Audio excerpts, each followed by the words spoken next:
에베소서 1장 3절에서 7절 말씀을 통해서 제3이라는 제목으로 세 번째 은혜를 나누도록 하겠습니다.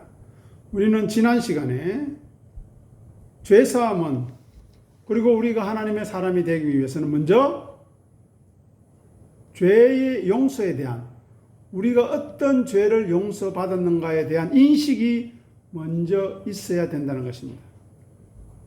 기독교는 죄의 자각에서 출발합니다. 그래야만 하나님의 은혜가, 예수 그리스도의 십자가 공로가 뚜렷해지고 풍성해지고 놀랍게 느껴지는 거죠. 내가 죄가 아닌데, 죄인이 아닌데, 내가 지은 죄가 없는데, 나는 당당한데, 그러면 예수님과 우리는 관계없는 삶을 살게 됩니다. 감사를 모르게 되고요, 은혜를 모르게 되고 은혜를 갈급해하지 않습니다. 왜요? 나는 은혜가 필요 없는 사람이에요, 죄인이 아니라면. 하지만 성경은 분명히 이야기합니다. 죄 때문에 하나님의 진노가 쏟아질 것이라고. 그 진노가 얼마나 무섭고 놀라운가를 우리는 성경을 통해서 확인해야 됩니다. 그것을 내 삶 속에서 감당하겠다, 내가 체험하겠다, 경험하겠다, 큰일 날 소리입니다. 하나님께서는 죄의 대가를 반드시 요구하시는 것, 그것을 성경에서는 뭐라고 한다고요? 공의, 하나님의 공의다, 변함없는 죄에 대한 분명한 심판을 하신다는 겁니다. 그런데 하나님은 인간의 죄는 용서해야 되겠고, 또한 인간의 죄는 심판해야 되겠는데, 그러면 어떻게 해야 될까? 그것을 바로 십자가에서 자기 아들을 죽이신 것으로, 아니 자기 자신이 죽으시는 것으로 하나님의 공의를 실현하는 것입니다. 즉 하나님을 믿는 사람에게는 구원과 영생과 감사와 찬송과 영광으로, 영생으로 채워주실 것이고, 믿지 않는 자들은 저주와 심판으로 영원한 불 속에, 아니 지금 현재 속에서 하나님의 심판이 임하고 있다는 것을 알게 하시는 것입니다. 물론 그들은 무지하기 때문에, 무감각하기 때문에 알지 못합니다. 하지만 하나님의 사람은 말씀을 들을 때마다 하나님의 은혜가 얼마나 크고 놀라운지, 십자가의 보혈의 공로가 얼마나 귀하고 소중한 것인지를 조금씩 알아가는 것입니다. 그것이 바로 하나님의 사람이고 진리의 사람이라는 것입니다. 그래서 성경에서는 자기 아들을 죽이시는 방법, 저주와 수치와 조롱과 어리석은 방법인 십자가의 방법으로 우리를 살리시는 것을 택하셨다는 것입니다. 자, 고린도후서 5장 21절을 한번 읽어보겠습니다. 고린도후서 5장 21절, 같이 읽어보겠습니다. 하나님이 죄를 알지도 못한 이를 우리를 대신하여 죄로 삼으신 것은 우리로 하여금 그 안에서 하나님의 의가 되게 하려 하심이라. 여기 한번 보십시오. 하나님께서 주체지요. 하나님이 어떻게 하신다고요? 죄를 알지도 못하시니 누구십니까? 예수님이시죠. 죄를 지었다 안 지었다가 아니고요, 죄가 뭔지도 모르신대요. 즉 완전한 거룩함에 있는 그 예수님을 어떻게 해요? 우리 대신 했어요. 죄로 삼으셨다고. 죄로. 네? 죄를 알지도 못하시는 분을 우리 대신해서 죄로 삼으셨다. 이것을 아는 사람에게 성탄절은 은혜요, 복이요, 감사와 찬송의 시간이 되지만, 이것을 알지 못하는 사람은 그저 한낱 절기에 불과하고 한낱 놀고 먹고 마시는데 그걸로 끝나는 것입니다. 보십시오. 그리고 우리로 하여금 그 안에서, 예수 안에서 어떻게 해요? 가장 중요합니다. 하나님의 의가 되게 하는 것입니다. 하나님의 의가 어떤 것인지 말씀드렸죠. 공의가 어떤 것인지를, 죄로 알지 못하신 이를 십자가에 못 박으심으로 우리를 대신하여 죄로 삼아주셔서 우리로 하여금 예수 안에서 우리를 예수님의 품 안에 품으셔서 무엇을 하겠다고요? 내가 얼마나 의로운지 나타내시겠다는 겁니다. 이것이 바로 죄사함의 핵심입니다. 반면에 저와 여러분들은 우리가 얼마나 파렴치하고 더럽고 추한지 말씀을 통해서 성령님의 진리의 조명을 통해서 자기의 죄를 인식해 나가야 하는 것입니다. 예레미야 31장에 가면은 우리의 죄를 아예 기억하지도 않는다고 하십니다. 한번 볼까요?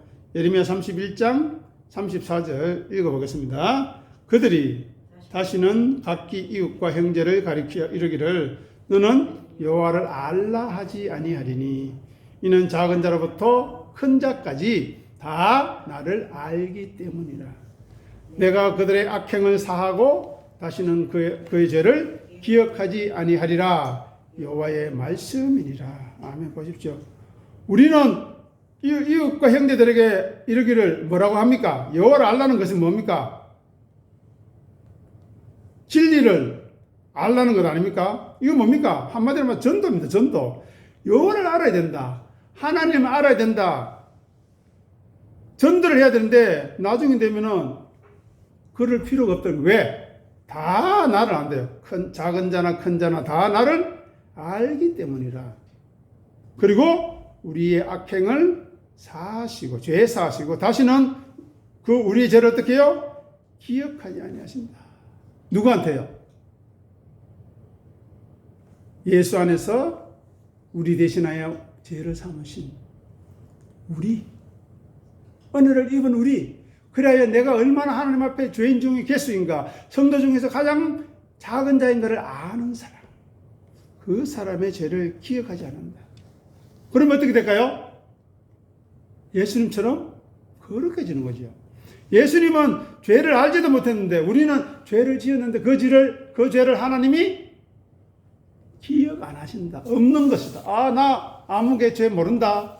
나 생각 안 한다. 라고 하시는 것입니다. 보십시오. 이것이 신약에 오면 어떻게 해요? 그리스도 안에서. 아까 나왔지요? 그의 안에서. 그죠? 예수 안에서. 그 다음에 그의 사랑하시는 자 안에서. 즉, 하나님께서 사랑하시는 성자 예수님을, 성자 하나님을 강조하시는 것입니다. 그죠? 자, 마태복음 3장 17절 가보도록 하겠습니다. 읽어보겠습니다. 하늘로부터 소리가 있어 말씀하시되 이는 내 사랑하는 자요 아들이요 내 기뻐하는 자라 하시니라. 자, 예수님과 하나님은 어떤 관계입니까? 우리 세상 사람처럼 이혼하거나 부부가 이혼하거나 자녀와 형제들이 죽거나 그렇게 깨어지거나 떼어낼 수 있는 관계가 아니라는 겁니다. 예수님과 하나님과 관계는 어떤 관계요? 내 사랑하는 아들. 내 사랑하는 아들을 위해서 어떻게 하실 수 있겠습니까? 자기를 버릴 수 있는 거죠. 그리고 내 기뻐하는 자라. 왜 기뻐할까요? 내 말을 듣기 때문에 기뻐하죠.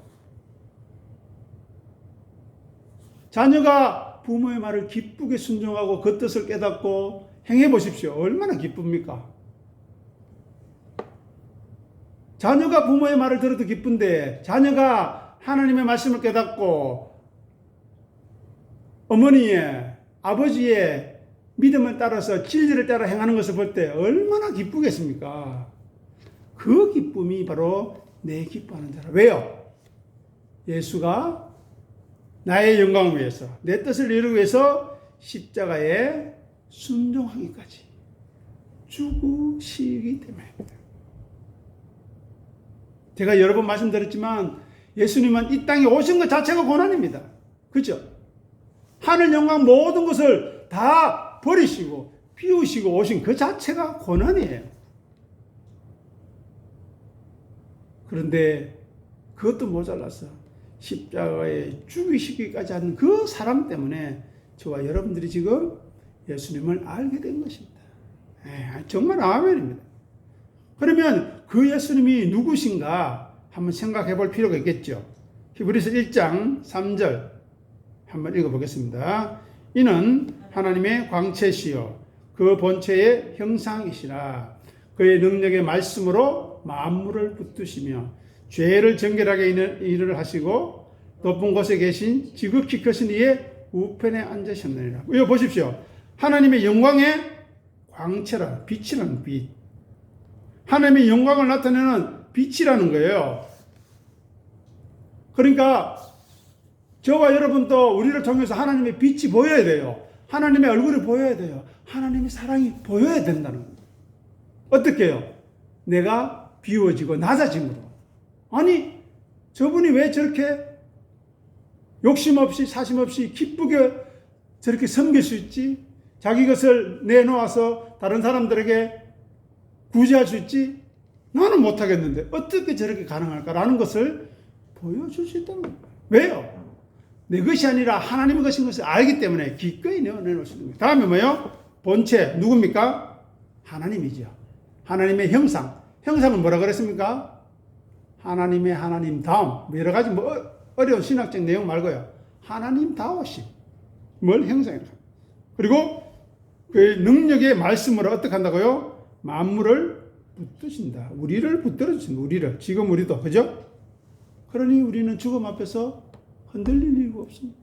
고난 앞에서 흔들릴 이유가 없습니다. 자녀들이 고통당하고 어려움 당할 때 얘들아 내가 너를 위해서 기도할 테니 너도 함께 기도해서 이 고난의 의미가 무엇인지 알고 그 고난을 통해서 하나님을 찬송하자.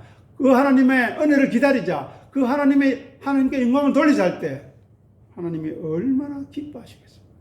그 심령을 그 성도를 붙들어 주시지 않으시겠습니까? 붙들어 주시겠답니다. 그러면서 뭐라고 합니까? 죄를 정결하게 하신다. 이게 무슨 말입니까? 우리를 거룩하게 하시겠다. 계속해서 ing입니다. ing. 이거 뭡니까? 진행형입니다. 진행형. 영어에서 ing는 진행형이에요. 그리고 헬라어에서도 현재는 무조건 진행형으로 포함되어 있습니다. 현재 플러스 진행형. 그러면서 마지막에 이야기죠. 높은 곳에 계신 지극히 크신 이의 우편에 앉았다. 우편에 앉았다는 것은 능력이라는 능력. 능력을 상징합니다. 능력, 힘. 그죠? 이런 분이 예수님이십니다. 그런데 그분이 베들레헴 어느 초라한 구유에 누일 곳이 없었어요. 지극히 가난한 모습으로 이 땅에 내려왔습니다. 자, 우리가 가진 거 다 가지고 멋지게 생기고 권력 있고 능력 있고 모든 영광을 가졌는데 어디 놀러 갔는데 나를 재워줄 방도 없다고 마구간에 가서 사세요. 뭐라고 하겠습니까? 당장, 그죠? 당장 어떻게 하겠죠? 하지만 예수님은 영원 전부터 누리시던 복과 영광을 다 내려놓으시고 하나님과 떼어놓을 수 없는, 끊을 수 없는 그 엄청난 관계를 끊으시기까지 이 땅에 내려오셔서 강보도 없이 그 몸을, 연약한 몸을 전도 없이 구유 집더미 위에 가난한 목수의 아들로 태어나셨던 것입니다. 즉 모욕과 조롱과 수치의 자리에 태어난 겁니다. 목수로 가니까 요즘에는 돈을 많이 버니까 뭐 괜찮은 것 같죠. 2000년 전에는 취급도 안 했습니다. 조롱했습니다. 너 아버지 누구 목수? 아이고 니 어디서 태어났노? 나사렛? 무슨 소리? 너 몇 살이야? 뭐 배웠어? 아무것도 없는데.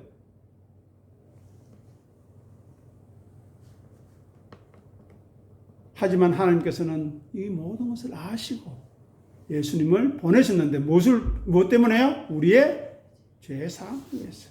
여기 아멘에 있는 것입니다. 십자가에서 예수님이 어떤 고백을 하셨습니까? 나의 하나님 어찌하여 나를 버리시나이까?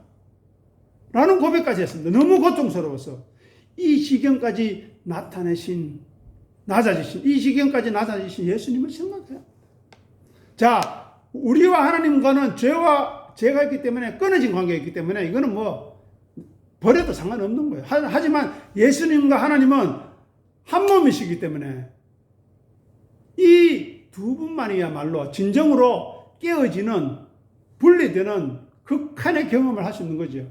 하지만 우리는 따로따로 놀기 때문에 그런 경험을 크게 하셨다. 거기에서 하나님의 사랑의 분량을 우리가 이해할 수 있어야 된다는 것입니다.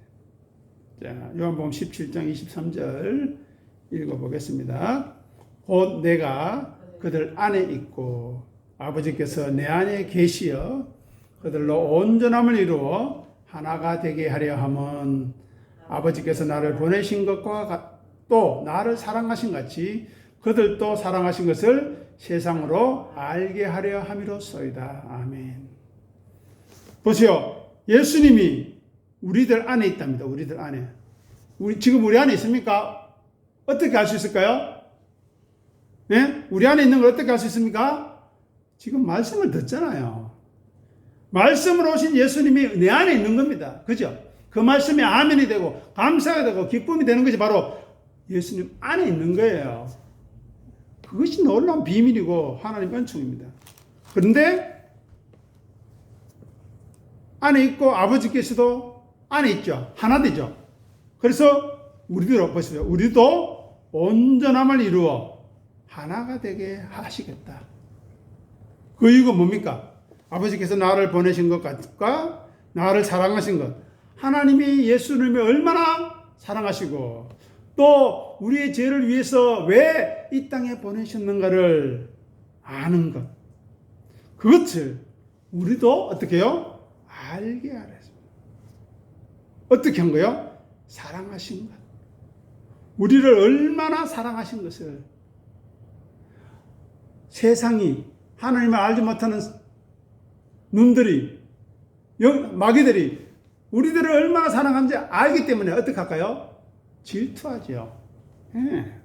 그래서 고난이 있는 겁니다. 예. 마귀의 질투는 우리의 고난으로 나타나는 거예요. 야, 정말 잘하나 한번 가볼까요? 그럼 하나님 어떻게 할까요? 요백이 그랬던 것처럼 내버려둡니다. 왜요? 정말 그런가? 정말 마귀가 우리에게 관심을 가질 만큼 진정한 믿음을 가지고 있는가? 시험을 받는 건 그거는 놀라운 축복이죠. 그죠? 욥이 고백했듯이 나는 예전에 귀로 듣던 하나님을 이제 나는 눈으로 보고 있습니다. 얼마나 감사합니까? 고난을 통해서. 그 고난을 지나오니까 그렇게 되었다는 것입니다. 그래서 우리는 죄사함의 문제 앞에서 죄의 장막이 있다면 하나님과 절대 화해할 수 없음을 생각해요. 그래서 예수님이 십자가에서 죽고 운명하셨을 때 어떻게 됐습니까? 성전의 휘장이 위에서부터 아래로 찢어진 거야. 밑에서는 사람이 찢을 수 있지만 사실 찢지도 못합니다. 엄청 무겁습니다. 두께도 두껍고요. 무게도 제가 한 300kg 넘어갈 거예요. 그걸 가위로 못 자릅니다. 칼로 못 자릅니다. 그런데 그것이 위에서부터 아래로 갈라진 거예요. 죄의 장막이. 이제는 지성소를 막는 휘장이 필요 없다는 거예요. 그것을 사랑하시는 자 예수 그리스도를 보내셔서 가능하게 하셨다. 우리에게 떨어질 저주와 심판을 예수님께서 다 받으시고, 아니 예수님이 다 받으라고 하시고, 그분이 우리의 죄가 되게 하셔서 십자가의 죽으심으로 그 죄의 장막을 찢고 더 이상 우리는 정죄받지 않도록. 아까 말씀드렸죠. 이는 내 사랑하는 자요. 내가 기뻐하는 일이야. 내가 사랑하고 기뻐하는데 왜 정죄합니까? 그죠? 우리는 그 사랑함과 기쁨을 받을 수 있었던 이유가 뭐라고요? 죄사함 때문에. 예수님의 십자가의 보혈 때문에, 공로 때문에 그렇게 된 것입니다. 그것이 전적으로 하나님의 뭐라고요? 은혜요. 선물이요. 그것을 알게 된 것이 우리의 믿음. 그러니 하나님의 사람으로서, 성도로서, 교인으로서 자기의 죄를 인식하지 못한다면, 자기가 얼마나 하나님 앞에서 저주받고 심판받아야 할 죄인인지를 알지 못하면 그는 성도가 아닙니다. 성도일 수가 없습니다. 왜요? 자기가 죄인인지 모르는 사람은 하나님의 은혜를 모른다는 것을 말하는 것이다. 자기가 죄인 중에 계시라는 것을 인정하지 않는 것은 나는 하나님은 필요 없는 사람이에요. 은혜가 필요 없어요. 아는 사람이 바리새인과 율법학자와 서기관들이 그랬던 겁니다. 왜요? 말씀하는데요. 제사 지내는데요. 우리한테 성전 있는데요. 하나님 우리 선택했는데요. 천만의 말씀입니다. 그러면 그것이 증거되고 증명되어야 되지. 어떻게 해요? 자기를 비우고 낮추는 것으로 증명돼요. 그런데 아이러니하게도 그들은 예수님이 오셨을 때 몰라봤죠. 누가 알아봤습니까? 죄인과 장기와 세리들, 세상에 버림받은 자들, 목자들, 그죠? 왜 목자들에게 나타났을까요? 거기가 가장 낮은 자리거든요. 그것도 덜해서 양을 칠 수밖에 없었던, 집에서도 쉬지도 못해요. 그들에게 하나님이 나타나신 겁니다. 천사를 통해서. 그러면 우리는 어떻게 되느냐? 우리도 낮은 자리에 가야 돼요. 우리도 낮은 자리, 선한 자리에 내려가야 하나님께서 우리에게 만나 주신다. 그것이 바로 성탄절의 축복이요 비밀인 것입니다. 이 은혜를 깨닫고 감사하고 찬송하는 우리의 남은 삶이 되기를 간절히 소원합니다. 기도하겠습니다. 하나님 아버지 은혜를 감사합니다. 우리의 죄를 사하시려고 그렇게 사랑하시는 외아들을 이 땅에 보내시고 십자가에서 죽이시기까지 사랑하신 그 사랑을, 그 십자가에 나타난 하나님의 사랑과 공의가 얼마나 크고 놀라운 것인가를 깊이 생각하고 감사하고 찬양하게 도와주시옵소서. 우리는 그 은혜를 받을 자격이 없습니다. 우리는 그 은혜를 갈구할 어떠한 조건도 없지만 무조건적인 은혜로, 불가항력적인 은혜로 우리를 사랑해 주시고 지금까지 붙들어 주심으로 하나님의 사랑으로 살아가게 하시고 말씀을 듣게 하시고 그 말씀을 주시는 힘과 능력과 지혜와 위로를 받고 살아가게 하신 것 감사하며 그 은혜가 우리의 죽음 앞에 서는 그날까지 넘치게 도와주시옵소서. 넘치고 흘러서 우리 주위에 하나님이 이 은혜를 알지 못하고 예수 그리스도 이 보혈의 피에 공로하지 못하는 이들에게도 흘러 넘칠 수 있도록 주여 도와주시옵소서. 은혜 내려주시옵소서. 불쌍히 여겨 주시옵소서. 감사하며 우리 주님 예수 이름으로 간절히 기도드립니다. 아멘.